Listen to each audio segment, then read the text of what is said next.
बंजारा तीर्थशास्त्र श्री संत शिवलाल महाराज संस्थान पोहरादेवी हा मंदिराचं बांधकाम चालू आहे, आपण बघू शकता। चला तर आपण अंदर जाऊन बघूया। हा काम चालू आहे मंदिराचा।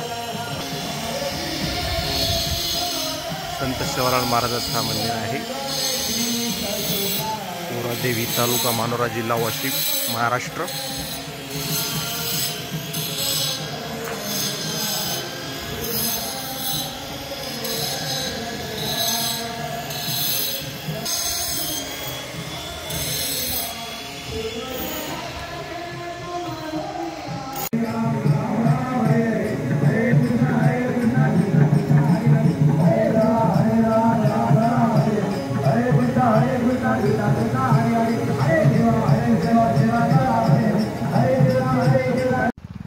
नंगारा भवन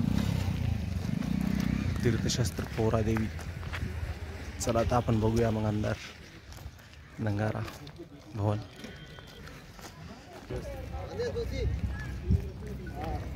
खूप छानपैकी हा मंदिर आहे, बघू शकता आपण।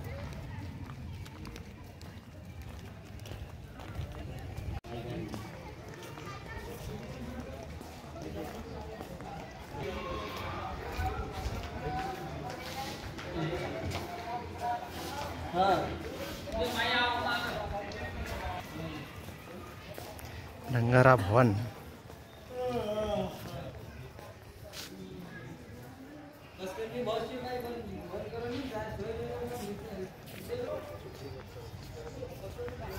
वाव नंगारा भवन।